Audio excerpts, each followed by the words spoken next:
bahwa NU sampai di titik nadir terendah.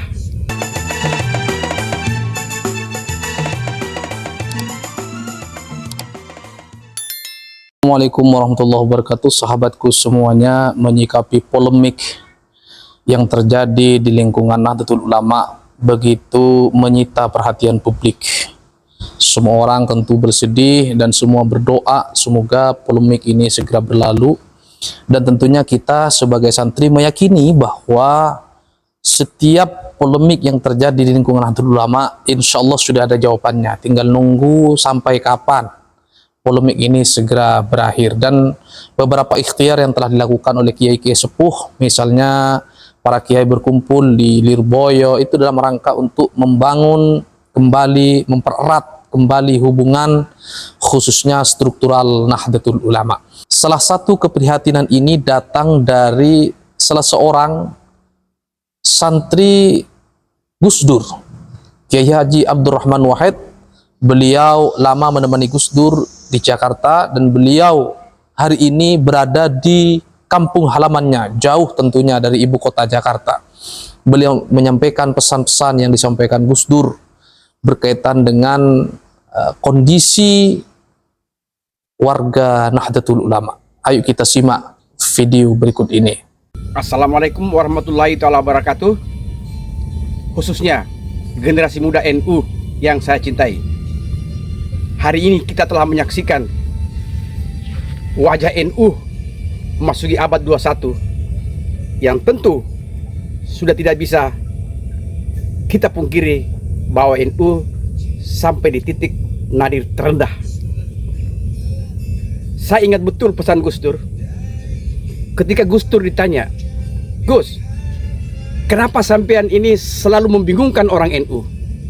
Bikin pernyataan yang orang bilang kontroversial, berbeda dengan negara, berbeda dengan kekuasaan, berani mengambil jalan lain." Gus Dur dengan enteng menjawab, "Karena selama ini orang-orang NU lagi tidur. Itulah sebabnya saya benturkan kepalanya supaya mereka bangun." Dan ini Gus Dur berhasil menyelesaikan, membangunkan orang NU yang sedang tidur, yang selama ini dipinggirkan oleh kekuasaan selama Orde Baru, selama pemerintahan Soeharto. Gus Dur, kita ajukan jempol, berhasil menyelesaikan tugasnya. Lalu tugas kita sebagai generasi muda di saat ini apa? Menurut saya tugas kita jauh lebih berat dibanding tugas Gus Dur. Karena Gus Dur membangunkan orang NU, ketika bangun langsung mabuk. Bayangkan, berarti tugas kita sekarang ini adalah lagi menyadarkan orang mabuk di seluruh kader-kader NU. Apa gampang menyadarkan orang mabuk? Kenapa saya bilang mabuk? Karena mereka ini sudah mabuk organisasi, mabuk agama, mabuk segala-galanya, mabuk kekayaan. Makanya jauh lebih bagus, lebih gampang orang yang mabuk karena ciu atau arak, karena orang ini jujur. Kalau orang mabuk karena agama, mabuk karena organisasi, Tuhan pun dia bohongi. Inilah yang hari ini terjadi di NU.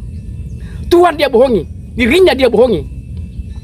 Saudara-saudara, hari ini saya mengajak anak-anak muda NU mulai sadar.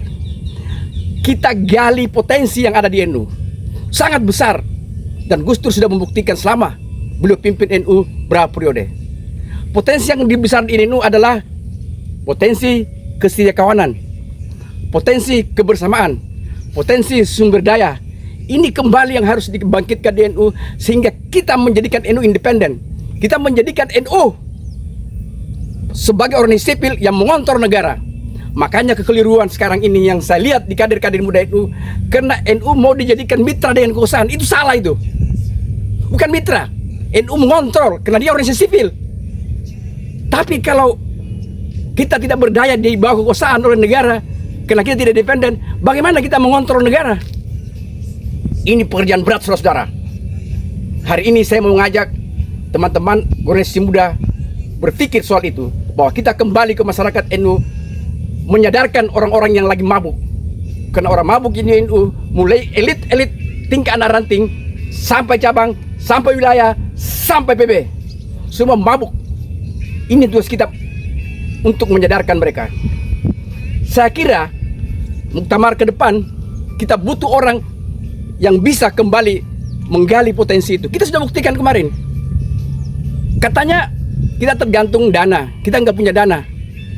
Kita sudah buktikan dengan mengumpulkan uang receh, koin-koin terkumpul berapa miliar. Itu kan artinya kita mampu, tidak tergantung sama pemerintah. Masalahnya sekarang, apakah pengurus itu dipercaya oleh warga, oleh Nahdien? Kalau mereka berkorban untuk NU, berkorban untuk organisasinya, mereka hilang kepercayaan. Makanya sekarang ke depan muktamar NU kita harus cari pemimpin yang satu, orangnya tidak mabuk. Dua, orangnya tidak gila kekuasaan. Tiga, orangnya hidup sederhana seperti Nabi Muhammad, seperti Gus Dur. Sekarang kita lihat orang-orang NU, bagaimana kita bisa percaya hidupnya selalu mentereng, hidupnya bertumpuk di atas kekayaan. Apa begitu ajaran Rasulullah? Enggak begitu. Bagaimana kita kembali ke kita, menyadarkan orang-orang, kita harus memilih pemimpin yang mau berjuang tanpa pamrih, mengabdi tiada akhir. Berjuang karena begini saudara, Nabi Muhammad itu bukan ahli retorika, dia ahli pergaulan, dia ahli akhlak, dan dia buktikan tidak ada kata-kata. Muhammad hidupnya itu sederhana. Seperti Gus Dur bilang, kita harus selalu menerapkan asas kepantasan. Maksudnya adalah, kata Gus Dur ya, negara kita ini kaya raya. Apa pantas masyarakatnya miskin? Ini kan pantas, berarti ada yang salah. NU ini banyak sekali warganya. Kalau dihitung triliunan kalau mereka mau mengabdi dan berjuang untuk rakyatnya, untuk masyarakat NU. Tapi apa pantas elit-elit NU hidup mewah-mewah, punya mobil banyak, rumah seperti istana, padahal di kampung orang itu miskin semua, seperti kita ini. Kita ini hanya di kampung ini. Saudara-saudara, terakhir saya mau mengajak teman-teman, bukan sekedar muktamar memilih pengurus. Ingat, kalau masih seperti ini caranya muktamar, saya yakinkan dan saya pastikan NU tidak akan bangkit. Kalau kita tidak memilih pemimpin yang mau susah, yang hidup sederhana, ikhlas, berjuang tanpa pamrih, mengabdi terakhir. Hidup NU! Hidup NU Mul! Hidup! Makasih! Oke sahabatku semuanya, video ini memberikan pelajaran kepada kita betapa kita sebagai warga Nahdlatul Ulama harus cerdas, harus jernih di dalam berpikir sehingga tidak mudah terprovokasi, apalagi mencaci maki, apalagi sudah tidak sedikit di antara orang-orang yang sudah mulai berani menyalahkan, menyudutkan para kiai, para ulama-ulama kita. Kita tunggu apapun yang terjadi, itu adalah keputusan yang terbaik bagi Nahdlatul Ulama, dan tentu kita berharap mudah-mudahan polemik ini segera berakhir dan struktural Nahdlatul Ulama kembali fokus melaksanakan tugas-tugas organisasi. Ini saja yang dapat saya sampaikan. Terima kasih. Hadanallahu wa iyyakum ajmain. Gus Muwafiq minum teh tarik. Wallahul muwafiq ila aqwamit thoriq. Wassalamualaikum warahmatullahi wabarakatuh.